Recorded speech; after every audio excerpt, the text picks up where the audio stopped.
We're looking at section 7.1, finding rational solutions of polynomial equations. So the zeros of the polynomial function and the coefficients of the function are related.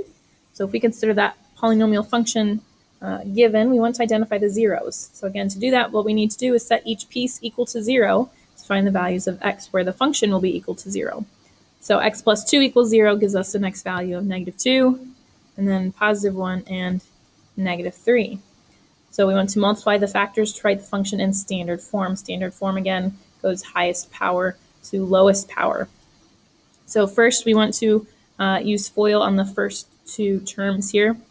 So we'll get x squared minus x plus 2x minus 2. That whole quantity then is still being multiplied by the x plus 3. Combining like terms, we get x squared plus x minus 2. Now we can go ahead and distribute that with the x plus 3. So we'll get x cubed plus 3x squared plus x squared plus 3x minus 2x minus 6. Combining like terms, we get x cubed plus 4x squared plus x minus 6 is our standard form. So when we think about how are the zeros related to the standard form, well, if you notice, they're all factors of the constant term. So they're all factors of the constant term. -2, 1, and -3 all go into the constant term -6. A similar thing happens here. We take the zeros, so set each piece of this equal to 0. We'll get -3/2, +5/4, +1/6. I'll go ahead and just do it, writing it in standard form, 48x cubed plus 4x squared minus 92x plus 15. When we think about how the zeros are related, the numerators are all factors of 15. So 3, 5, and 1, they're all factors of 15. And the denominators are all factors of 48, the leading coefficient. 2, 4, and 6 all go into 48. So in general, how are they related? So like I just said, the numerators are factors of the constant term, and the denominators are factors of the leading coefficient. Does the relationship from the first reflect hold if the zeros are all integers? Yes, since all the denominators are 1.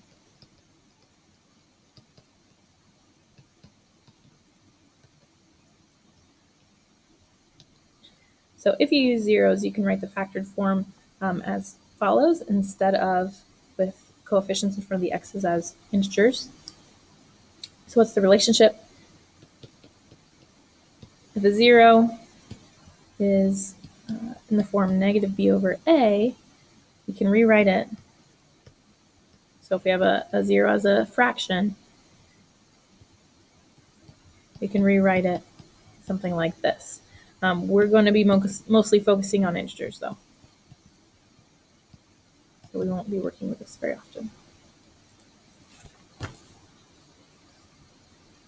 So we want to find zeros using the rational zero theorem. The rational zero theorem says if you look at the constant term and find the factors, you could use some synthetic division on those factors to see which of those would become a factor of the function itself. That's a lot of work. We're going to use our calculator to our best advantage. So first thing we want to do is determine the number of possible zeros. So that's going to be based on whatever our biggest exponent is. So in this case, the most zeros we could possibly have is 3 because that's the highest power. Then we're going to use a graphing calculator to find as many zeros as we can.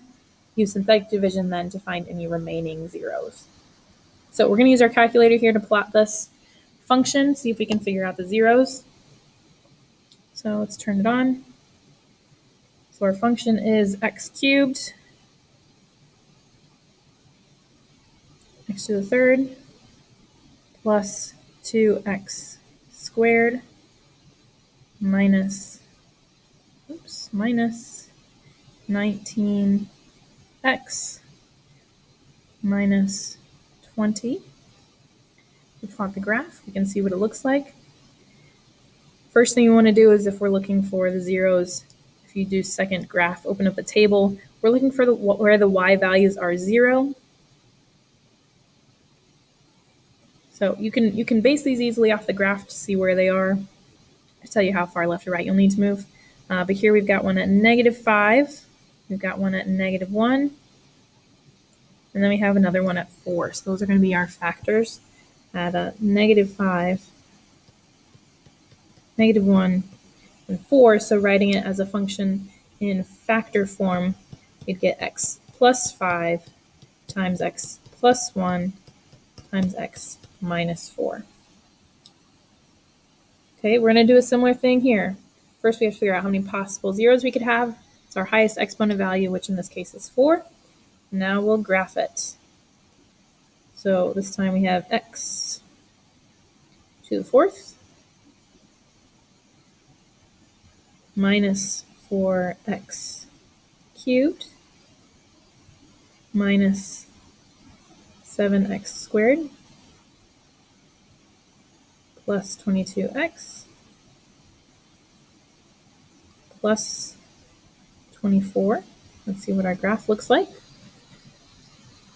We have 1, 2, 3, 4. Looks like a couple are to the left and a couple to the right of the 0.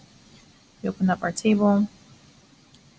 We've got zeros at -2, -1, +3, and +4.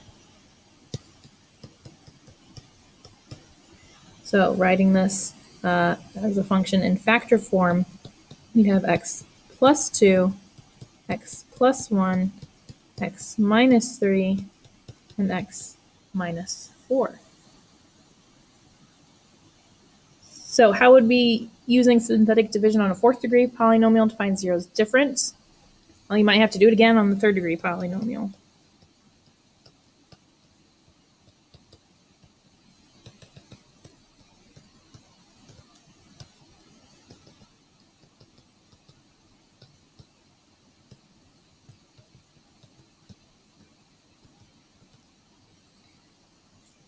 Suppose you're trying to find the zeros of the function x squared plus 1. Would it be possible to use synthetic division on this polynomial? No, because it has no rational roots. If we tried to solve it by hand, x squared plus 1 equal to 0, we get x squared equals -1, which means that x would actually be plus or minus I, which means we'll have imaginary solutions which don't exist here in our real world graphing.